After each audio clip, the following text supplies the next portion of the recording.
Good evening, everyone, and welcome to a special event presented by the Canadian Music Centre and celebrating the album release of The Monkiest King by composer Alice Ping-Yi Ho and librettist Marjorie Chan, performed by the Canadian Children's Opera Company and Instrumental Ensemble under the direction of the company's music director, Terry Dunn.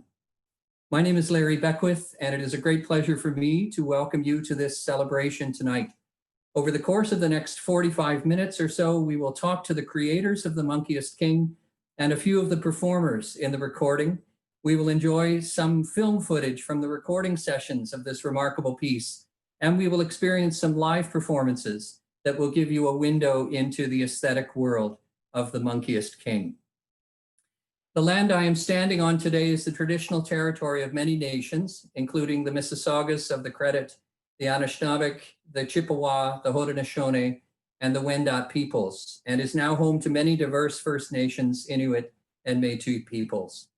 I also acknowledge that Toronto is covered by Treaty 13, signed with the Mississaugas of the Credit, and the Williams Treaties, signed with multiple Mississaugas and Chippewa bands. We have people joining us from all over the country tonight, and we welcome you, acknowledge the privilege that we share to be able to live and work where we are, and that we have much work to do in righting all manner of injustice at home and abroad. You will be able to interact with us in real time through the chat function of the platform on which you're watching this. So if you have questions you'd like posed, or if you want to let us know where you're tuning in from, we'd love to hear from you. And you will be prompted from time to time by folks at the Canadian Music Centre to chime into the discussion.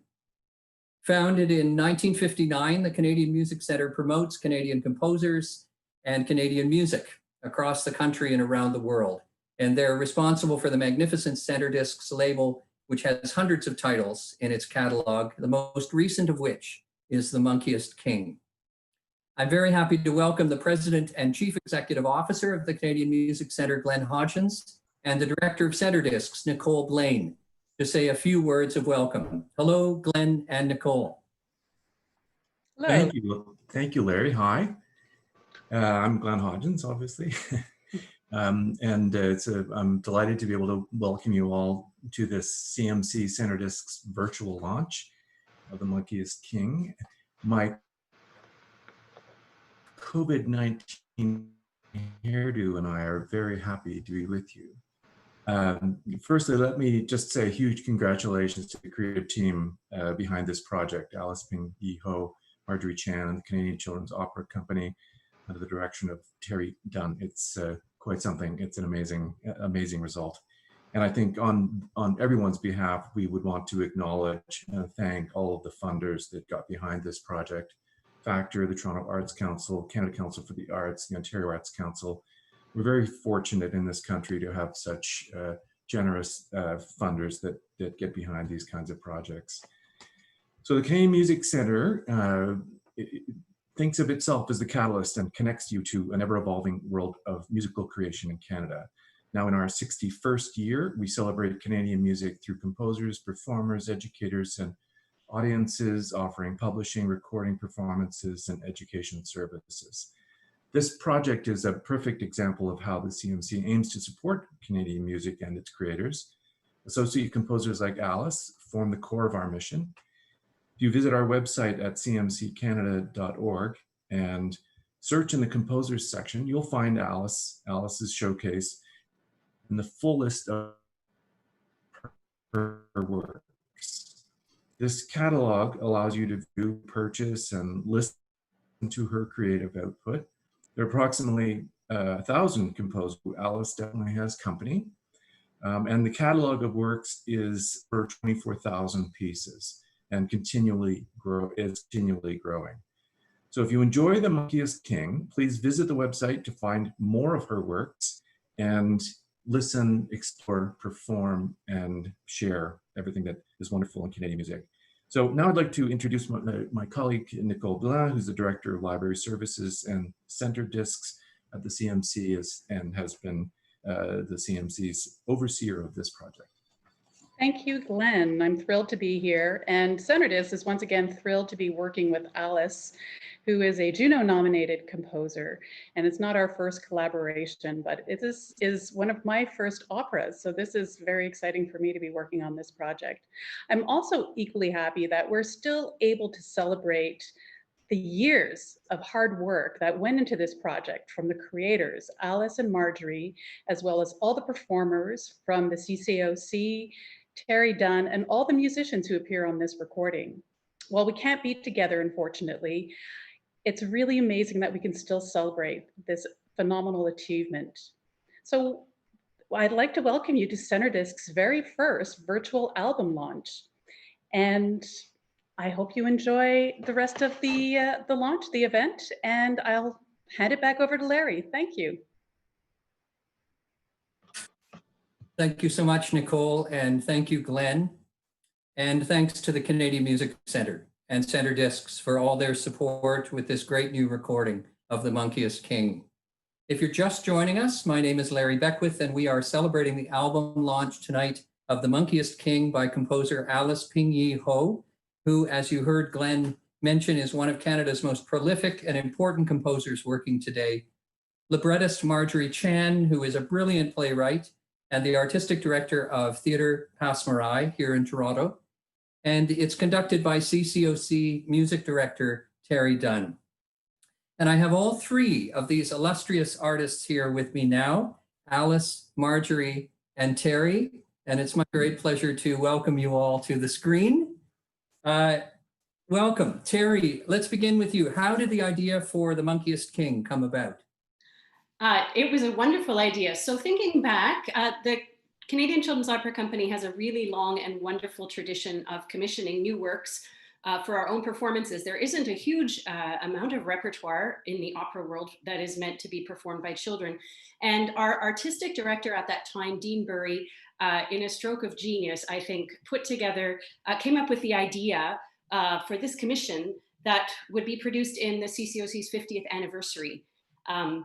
So he had the idea to ask Alice and Marjorie to work together on this and to create a piece that not only was an opera that we could do as children, as a children's company, but also that would give us a new and interesting cultural language and sounds and stories to explore, you know, and really reminding us that the great traditions of opera are telling stories and not necessarily just in the European tradition. So it was his idea to bring together this amazing team. And it's a really wonderful, wonderful work that came out of it. Not easy, but really worth it. We so enjoyed the opportunity to learn the score. And Marjorie, tell us about the story. What is the Monkiest King all about? Sure. The Monkiest King basically covers a part of a novel called Journey to the West. It's quite a well-known novel in the Chinese community and has been translated many times in the past. And initially, in fact, Alice had said, would I be interested in adapting the Journey to the West? And I know I think it's 100 chapters long.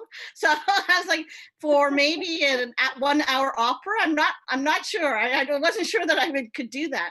But what I saw was that the first 7 chapters, I believe, was about the Monkey King. And it's his creation as a being, as a spiritual celestial being, and kind of his journey of learning about himself and learning how to better use his skills and his strengths to better the world, really. And Alice, you have a remarkable combination of instruments in the orchestra in this piece. What made you put together such a unique and evocative sound world? Well, the orchestration is as colorful as Marjorie's description of the story. There are 10 wonderful scenes about the misadventure of the Monkey King. And the orchestration combined a quartet of Chinese instruments, the string quartet, there's a harp, there's a whole gigantic circuit of percussion instruments. I particularly think this is important to use the Chinese instrument because this is the first Chinese Canadian opera written for children based on a Chinese tale. And it is very effective, I found, to use the certain kind of Chinese instrument to associate with some of the personalities of the roles in the story. Let's say I have the dizi, which is a Chinese flute, to depict the the naughty Monkey King playing magic to the soldiers. And when he cries, I use the wulusi, which is a very low, gourd, reedy instrument, like crying. And I have used the guzheng, which is a very feminine and instrument and poetic. When the goddess of mercy, Gunyam, appears, and we can hear this beautiful guzheng sound. So I think it is quite a nice. I'm spoiled actually to be able to work with so many esteemed and accomplished musicians under the direction of Terry to bring the orchestration come alive and bring all the characters come alive in the recording and in the production. Well, I think we're lucky to have had you as the composer on this project. I don't know many composers that could combine all of these wonderful instruments together in such a beautiful way. And now you mentioned the guzheng. We have a treat coming up in a minute because we have a live performance. I want to thank all three of you. We're going to come back to you over the course of the program, but I would now like to introduce one of the orchestra members from the recording, Lena Cao, who is the guzheng player and who played in the premiere of The Monkiest King and on this recording. So I'd like to welcome you, Lena. And can you tell us a bit about yourself and about the piece that you're going to play for us tonight? Okay, sure. Hi, I'm Lena. I'm a guzheng player. It's my honor to be a member of the Monkeyest King in the past 2 years. I graduated from Shanghai Conservatory of Music and got master degree. I have been playing the guzheng more than 25 years. Guzheng is a Chinese plucked string instrument with more than 2,500 years history. Gu means ancient. Zheng means zither. Guzheng player often wear finger picks on one or both hands. The modern guzheng commonly has 21 strings. It's tuned in a major pentatonic scale. In other words, each octave only has 5 notes. It's D, F sharp, A, B. If I need the rest of the other notes, I should press the left on the bridge.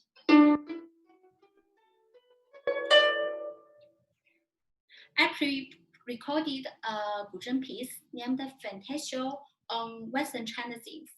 This piece describes the style of the Western minority of China. The music has a strong dance quality, and some piano skills are used for reference in the performance techniques. Hope you will enjoy it.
That was Lina Cao playing a short piece on the guzheng, one of the beautiful Chinese instruments that is featured on this brand new recording of The Monkiest King by Alice Ping-Yi Ho and Marjorie Chan, performed by the Canadian Children's Opera Company on the Center Discs label.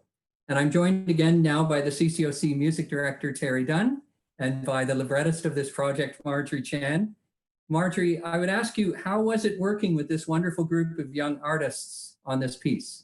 Oh my goodness, it's amazing. It's really extraordinary. I don't know that people really understand the level of which these children work at, and really how much time they put into their performances and into learning the music. It's just extraordinary. They work at such a high level. And you know, I feel very blessed as like a librettist to be given a task to write for a very large company. You know, I think we tried to add them up at one point, and certainly I think there was all told, over 150 children involved in the entire production. That's not quite how many were involved in the recording, but it's extraordinary to me, and I'm so grateful for the gift to be able to write for that many children. It's just extraordinary. And Terry, the opera was recorded at the magnificent Glenn Gould studio in downtown Toronto at the CBC Broadcasting Centre. Tell me a bit about the recording process. How long a time had expired or had transpired since the premiere of the piece? That's a really good question. And that was certainly one of the biggest adventures that we faced in doing this recording. This was recorded a full year and a couple of months after we actually did this production. And you can imagine that at the CCOC, first of all, because it's a children's company, we have turnover. Kids graduate, voices change, new people come into the organization, other people move on, you know, move away and stuff like that. So to do this, we needed to remount a piece that we hadn't had in that year's repertoire. But fortunately, I was absolutely confident that kids are so amazing. And also, you know, the complexity of the score, I think, made it so I was absolutely sure that they wouldn't have forgotten a note of it. So we were able to, by a kind of scheduling genius and supported very much by the staff at the CCOC, by Ken Hall and Victoria Forsey, to put together the cast, or one of our two casts, to put this together, and the same players that played in the original show. We had almost no rehearsal time to do this recording just because of the timing of school and kids' schedules and things. Sure.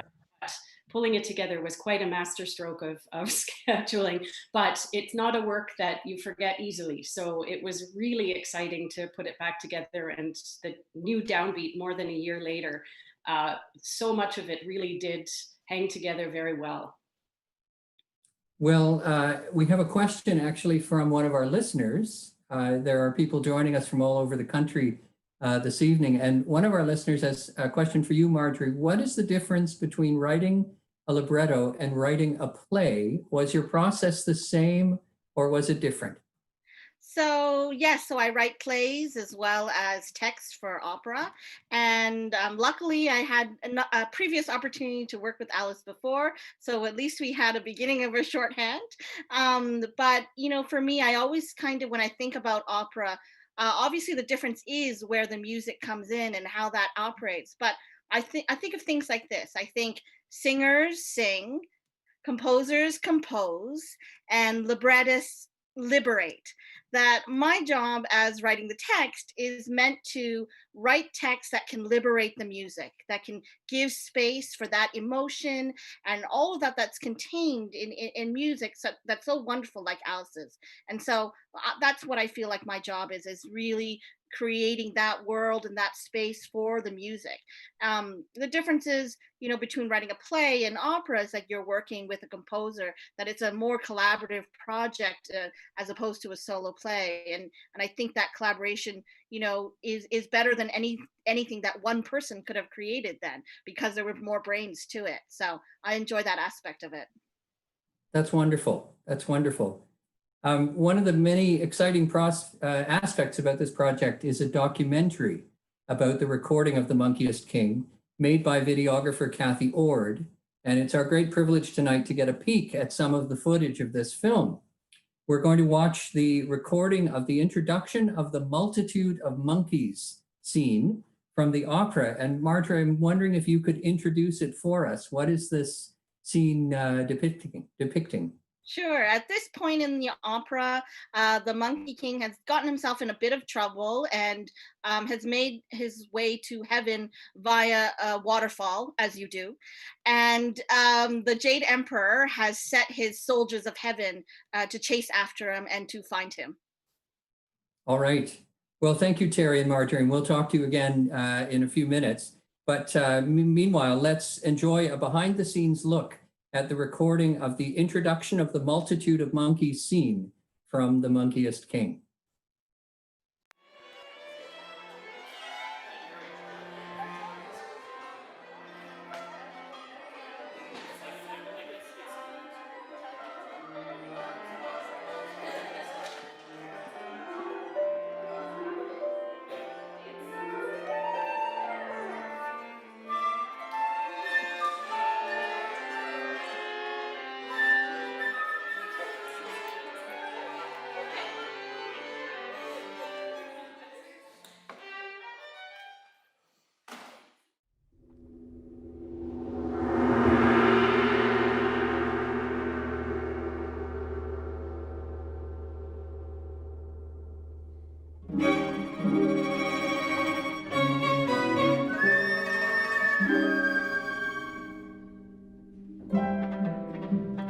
You think you have caught me, but wait until you see.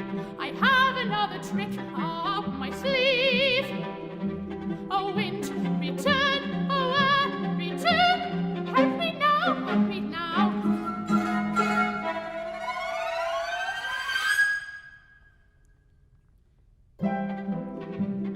Multitude of monkeys, the master of mirage.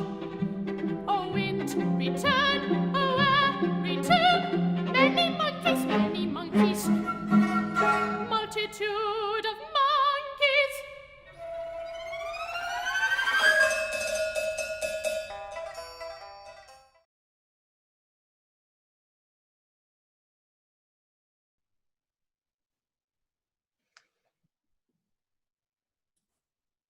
That was a short excerpt from the making of The Monkiest King, a behind-the-scenes documentary by Kathy Ord that captured the energy and excitement of the recording of this remarkable opera for center discs.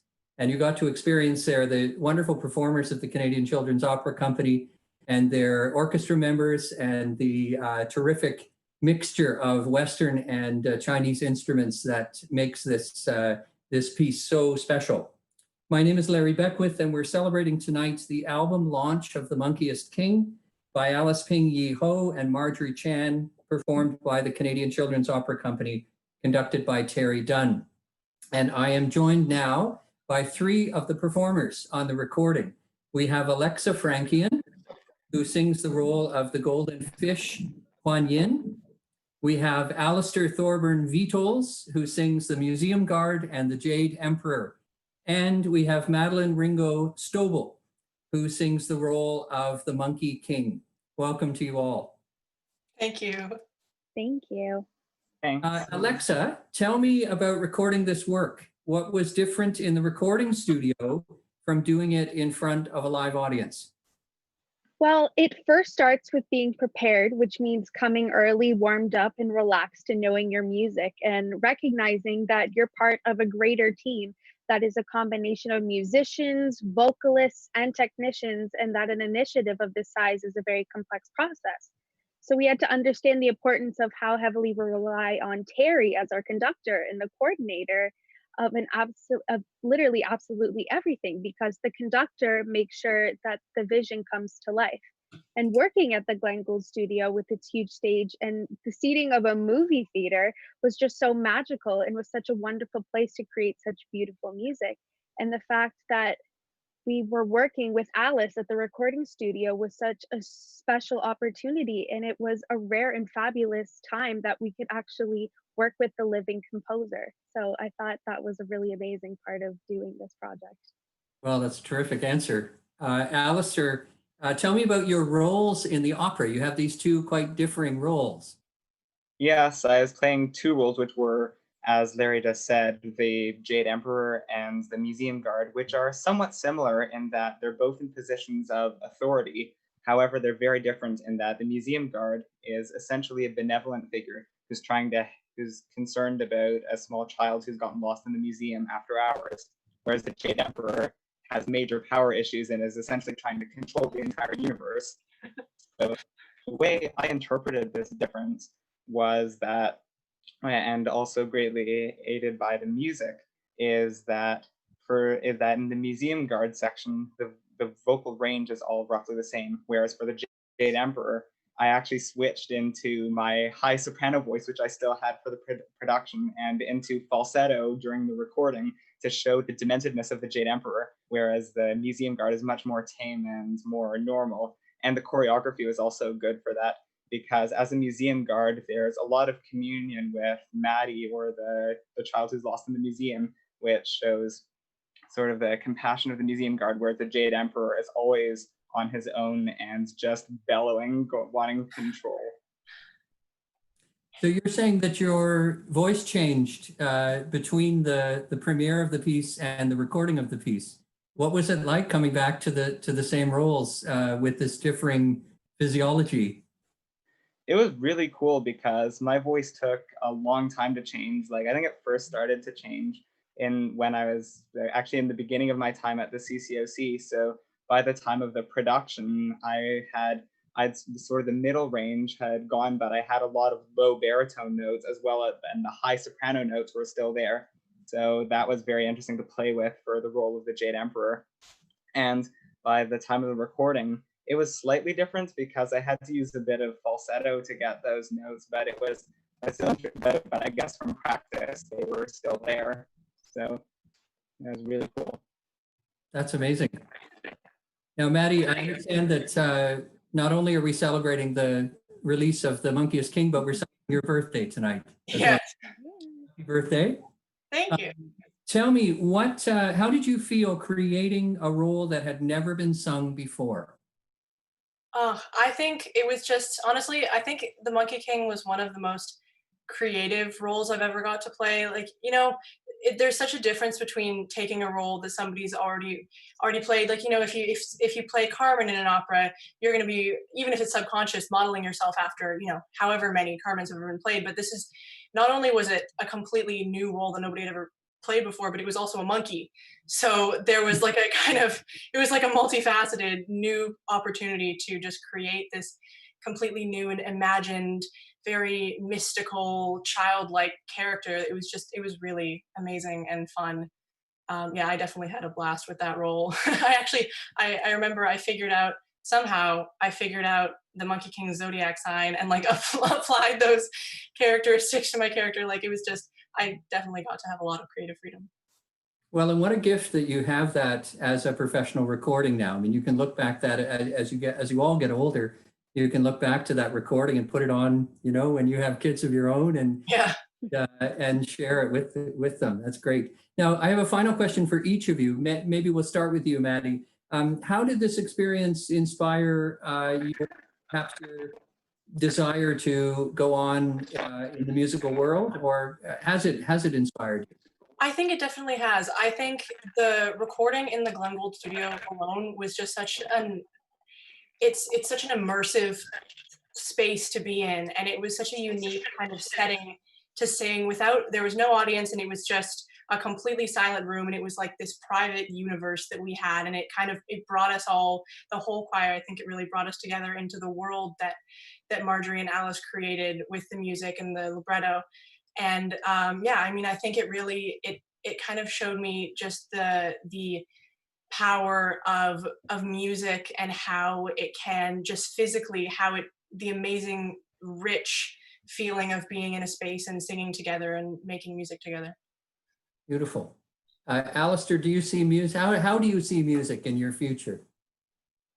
To be honest, I don't really know, as I have many potentials, but music has always been a very important part of my life, and I imagine it will definitely continue to be an important part of my life in the future as well. I don't know what I'll do for a career, but I definitely want to continue singing, continue performing, and going ahead with that. That could be either going into like opera or performing as a profession or doing live concerts on the side. I don't really know that yet, but it always has and probably always will be an important part of my life. And what about you, Alexa? Well, music has always been a big part of my life, and CCOC really guided that path for me because I only started singing classically only a while ago. And I'm now in my second year, going to my third year at the University of Toronto in voice performance. And opera is just so special to me, and everything about it, like the stage, the costumes, the singing, like it's just one of the most beautiful art forms. And being able to do the Monkeyest King was such a wonderful stepping stone into what my future will entail. So I really think it was such a beautiful experience, and being able to work even one-on-one with Alice was amazing. Oh, you're also wonderfully eloquent. This is great. And I really feel quite palpably the role that the Canadian Children's Opera is in the investment really in the education of young people and giving young people the experience of being involved in such a high level professional production. I want to thank all three of you for joining us tonight. That was Alexa Frankian, Alistair Thorburn Vitols, and Madeline Ringo Stobel. Happy birthday, Maddie. All of, or recent members of the Canadian Children's Opera Company, and all of whom have central roles in this exciting new recording of The Monkiest King by Alice Ping Yi Ho and Marjorie Chan. We're celebrating the release of this recording tonight on the Canadian Music Center's Center Discs label. And we have a special treat, another special treat for you now. There's a very important choreographic element to The Monkiest King, one that can't exactly be captured on an audio recording. But tonight we are joined by the choreographer from the premiere performance, Emily Chung. Emily is a choreographer and the artistic director of the Little Pear Garden Dance Company. And they collaborated with the CCOC on the initial performances of the opera. And I'd like to welcome Emily to this celebration. Hi. Hi, thank you, Larry. So tell me, how did this collaboration come about? Yes, well, first of all, I want to thank CCOC and Terry, and I want to personally thank Alice for this wonderful opportunity to create dance movement based on her composition. And once again, and as well as Marjorie for this amazing storyline. It has been a fantastic collaboration, Larry, with the CCOC, and having Little Paragon Dance Company, a 25-year-old professional dance company partnership, I think adds so much more elements to the storyline. This production, Monkiest King, I have the privilege to choreograph Guang Yin, Goldfish, the multitude of monkeys, as well as Cloud Chorus, which you will see. The young artists at CCOC are incredibly talented, and they are very open-minded. When I teach them Chinese dance movement, I'm so proud of them, and I'm really proud of their achievement, and I wish them all the success in the future. Well, that's wonderful. I'm wondering if Alice is listening, if maybe she could join us as well, because I'm going to ask her in a minute to introduce this Cloud Chorus scene. But I have one more question for you, Emily. We have put together this performance that you're going to see in a minute, and it has a rather sort of unique element to it. So I wonder if you could just tell us how you organized this filmed performance. Well, this special organized film performance is really specially made for this virtual CD launch. And we had the wonderful opportunity to work with our company dancer, Jean-Luc Bidrick, and he's a dancer and aerialist, and also have been performing in China for 10 years.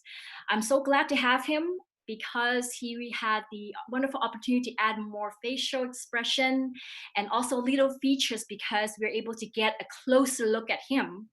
However, because of COVID and the lockdown, he was able to perform this in a in a studio, a friend's studio. So please don't mind the mess behind or the background behind.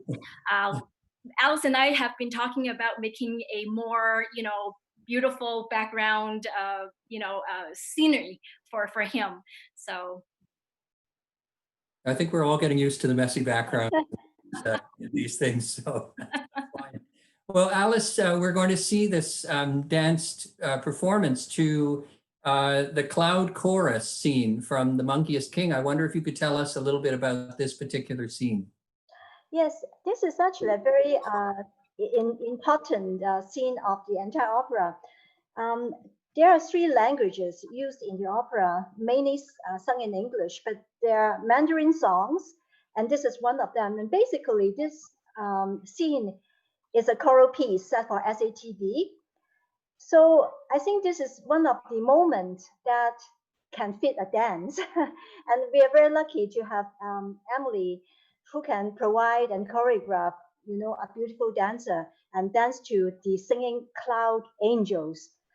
Talking about the context of this scene, Marjorie actually mentioned about her libretto, Liberate. So one of the challenges, I'm also the person responsible to create the Chinese lyrics. And for this particularly scene about the angels in the clouds, it's just based on the few sentences Marjorie start in the beginning. Basically, the angels are so free and they are so relaxed. They're between heaven and earth.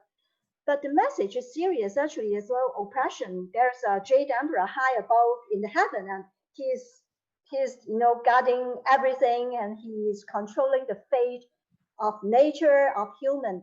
So yeah, it's quite interesting because the story of Journey to the West sometimes reminds you what we're going through in this world right now, and besides the force of nature, we are under the pandemic, which our dancer had to film himself solo in a studio without anyone there, and also there's the what's going on in the world, the oppression, but there's always light in the tunnel and there's always hope. So I hope this is a great meaning to show this video tonight for everyone. Well, how special it is to be able to share that now with the audience. Thank you so much, Emily and Alice. We will see you a little bit later on in the program. And I would now like to share with you the premiere performance of the Cloud Chorus from The Monkiest King, danced by Jean-Luc Bedrick and choreographed by Emily Chung.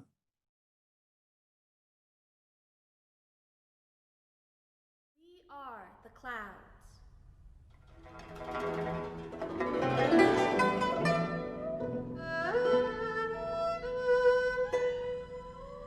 So delicate, so free.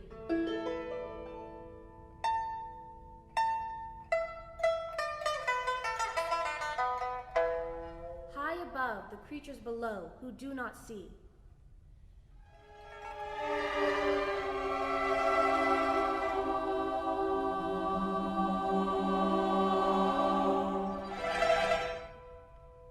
Rain and storms we do not control or aid.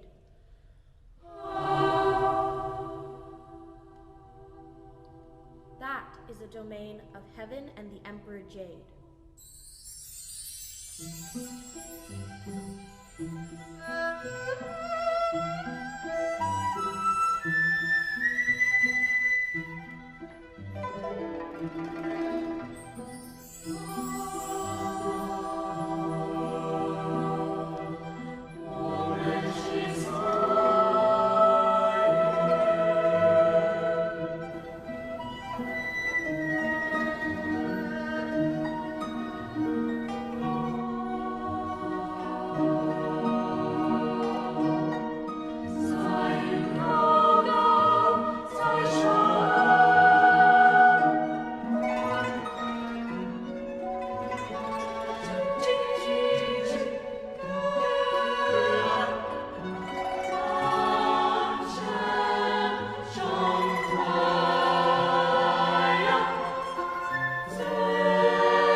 up this high.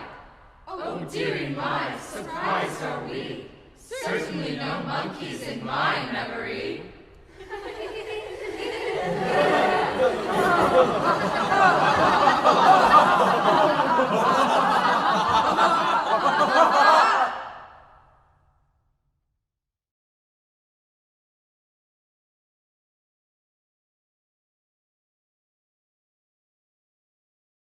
Cloud chorus from the Monkiest King, danced so beautifully by Jean-Luc Bedrique in a special performance created just for this evening's album launch. What a beautiful occasion here. And we want to thank very deeply Emily Chung, the artistic director of the Little Pear Garden Dance Company, for creating that, and for the dancer Jean-Luc, for organizing the dancer Jean-Luc Bedrique, and for his wonderful performance tonight. Thank you so much. My name is Larry Beckwith, and we're celebrating tonight the album launch of The Monkiest King by Alice Ping Yi Ho and Marjorie Chan, performed by the Canadian Children's Opera Company, conducted by Terry Dunn. We all wish we could be together, but there is a great feeling of camaraderie among the little boxes on the screen. So we're doing what we can here to celebrate this momentous occasion of the release of a new children's opera on the Center Discs label. I would now like to welcome back Terry and Alice and Marjorie. And we have a few questions. One that is coming from the field, so to speak. A listener has asked Terry, what was the most challenging aspect of the music for you and the choristers? Ooh, that's a tough one. For me personally, it was probably just learning how to hear and get my ears accustomed to the Chinese instruments that I wasn't familiar with. So, you know, just being able to conduct and be clear for these different instruments they learn music a different way and they read music a different way, and to be able to understand enough as a conductor to merge that together with the string quartet and the percussion that I was much more familiar with. I think from the kids' point of view, it was a tricky score, but I always say kids are amazing, and sometimes if you don't tell them things are hard, they just do it. And that was very much my experience learning this music with the CCOC. They were spectacular at learning this score, but the language was certainly an interesting thing for us. Many of us had no experience at all singing in Mandarin, and there are little bits of Cantonese in there. So that was a really fun part of this project, and certainly a challenge to learn how to do that and to do it appropriately and to do it dramatically and to learn how to sing with that with meaning and all of those things that we want to do as opera singers. So for me and for the kids, those are probably the two biggest challenges, but really rewarding to face those challenges and to learn those things. And Marjorie, I have a goofy question for you, because there's a wonderful movie that probably a lot of people know, Night at the Museum, with Ben Stiller. Sort of everything, all the museum, the animals and everything come alive. Everybody, were you inspired at all by that movie for this opera? You know what? I spent my formative years from the age of 15 till about 22 working on and off at the Royal Ontario Museum. So I actually have spent a lot of time in the actual galleries at the ROM, and in particular their Chinese collection, which is extensive and extraordinary. So I without thinking of that deliberate link, but for sure that was formative for me in spending that time in that museum. And what about, so that begs the question, would you wander around off hours? I mean, would you walk around in the night? That was my favorite time to be in the museum, is in the morning before the kids arrived for the camp. You could walk, you kind of, when there was the dinosaur galleries that were kind of like had the dioramas, you could see the ghostly light of those. And that was like my favorite time in the museum, is when no one else was there. Oh, that's great. That is great. Alice, I want to ask you about, I mean, it's a sort of related question, I guess, about writing a contemporary opera on an ancient theme. How do you mix those two worlds? I think it's always nice to base on a Asian theme, especially. I was very lucky in the last two opera. It is actually a Chinese tale, which is give me an opportunity to uh, discover my own heritage and to do more in the writing using the Chinese language and using Chinese instruments. I think for the audience too, it's always intriguing to take the audience to a fantastic world, which is very exotic. But at the same time, I always believe, regardless how ancient the tale is, there always has an element which relate to the society that time. And I think when I look back to Jenny DeWers and the Monkeyest King, there are certain things that are still very contemporary to what we are facing right now. So, and I hope to, every time I use ancient tales, I hope to bring a new concept and a new look with, with a powerful medium of the opera. That's wonderful. I have a special message for everyone. I've just been given a little text here, which is a message from Dean Burry, who is artistic director of the Canadian Children's Opera Company, a wonderful composer in his own right, a good friend. And he is watching, I'm assuming, in Kingston, where he teaches at Queen's University. And he sends the following message. Congratulations on the release. It sounds great. What a magnificent team of creators and performers. More than ever, opera needs to blow its boundaries wide open. And the Monkiest King does that beautifully. Thank you so much, Dean. It's beautiful words. We hope to be able to talk with you soon. What a lovely message. Alexa, I have a question for you, and actually I have a couple of more questions, and then we're going to watch the finale from this documentary of the Monkiest King. But Alexa, how did it feel when the recording session was all over? Do you remember that moment when the sort of the final session ended, and how did you feel? Honestly, it was such a wonderful experience. And then coming to the end of it, I had only left the CCOC just a little while ago, and it had been my first year in university. And when Terry had reached out to me, it was such an amazing thing. And when it was all over, I was like, but there needs to be more. What do you mean? So hopefully this continues on, and it's such a beautiful thing that has come about. And yeah, I think it was a really amazing experience, and I really thank the CCOC and everyone involved for this amazing opportunity. And Alistair, what about you? How did you feel when the final take had happened? Well, similarly to Alexa, I was also super thrilled to have had the opportunity to work with so many amazing people on such interesting music that I had never seen before. I think some of my highlights from it were, for one, the languages, to be able to sing in Mandarin. I also had a Cantonese line in one part, and to work with Alice, who helped me through it to get all the exact intonations right, I thought that was really cool. And then to work with an orchestra that I'd never worked with before was amazing.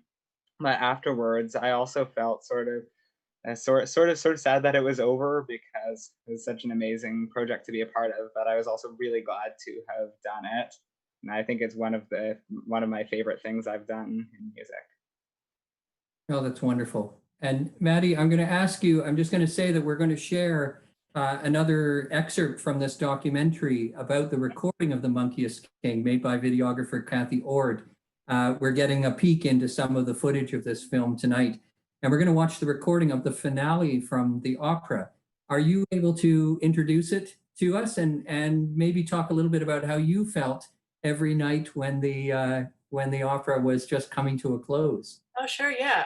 So this last scene is Kuan Yin is sending the Monkey King off onto his journey to the West to take his newfound bravery and courage and go off and do some magical things. So I think this was such a wonderful part of the opera for me, because it's one of two SAT scenes in the opera.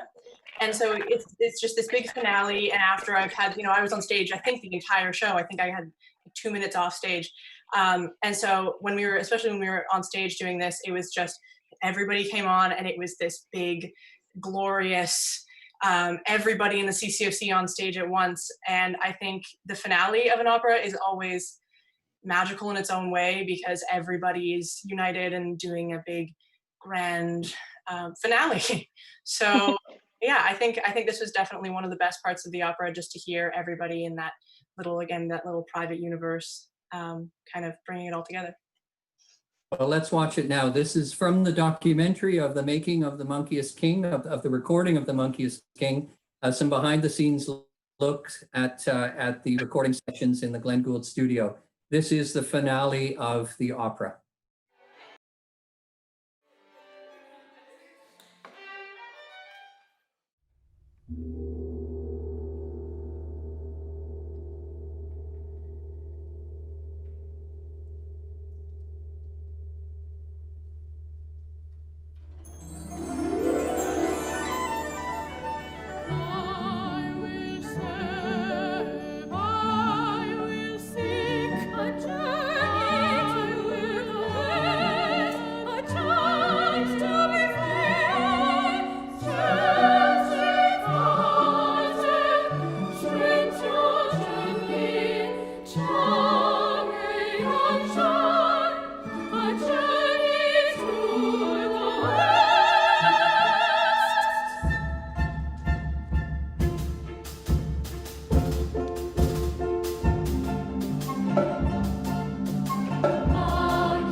That was scene 10 from The Monkiest King, the finale. 10 from The Monkiest King, the finale. 10 from Monkiest King. An opera premiered in 2018 and recently recorded for an opera label of the Canadian Music Centre. We're celebrating its release tonight. My name is Larry Beckwith. It's been a wonderful pleasure to host this evening's launch recording, which you can order through all of the usual channels, including the Canadian Music Centre website. And I'm just going to call in Nicole one more time. Maybe you could tell us a little bit about how we could download the opera or buy it in its various forms. Thank you, Larry. Yes, so it is still available on CD. We still make CDs. And the great thing about that, if you want to have a souvenir of your names in the liner notes, all the performers are listed in the booklet. So the CD is available on the CMC website, which is cmccanada.org. Or if you prefer to buy your music or to stream your music digitally, you can go to all the major platforms, including Spotify and Apple Music, and Tidal and Deezer and Google Play. You can find it on all those platforms as well. So it's available as of today. So you can go right now. And the singers, you can go look up your names on Spotify. How about that? Well, thank you, Nicole, and thank you, Glenn. It's really wonderful to have the Canadian Music Centre involved in this as catalysts, really, for the recording of this. It's left to me only to thank all of the participants in tonight's celebration, the members of the Canadian Children's Opera Company, particularly Alexa, Alistair, and Maddie, who joined us tonight, guzheng player Lena Kao, who contributed such a beautiful solo tonight. Thank you so much, Lena. Dancer Jean-Luc Bedrick, who I hope is listening somewhere and who contributed such a very special and outstanding performance, choreographed by Emily Chung. Thank you so much, Emily, and for your contributions to tonight's celebration. All the folks at Center Discs, thank you very much. Conductor Terry Dunn, librettist Marjorie Chan, and composer Alice Ping Yi Ho of the Monkiest King. Now, Alice, I'm going to turn it over to you to propose a toast. Yes, so thank you so much for everyone. This is such a great honor to work with you. Thank you for all the hard work. And so I'd like to propose a toast, to world peace, good health, and hope our city bring lots of inspiration and happiness. And my husband going to join us to have a big toast in 3 languages. Cheers, Ganbei, and Yamsing. Cheers. Kame. Yamse. Okay. Wonderful. Thank you, everybody. Thank you for tuning in all across the country. Congratulations on this wonderful achievement and best wishes to everyone. Good night. Good night. Thank you.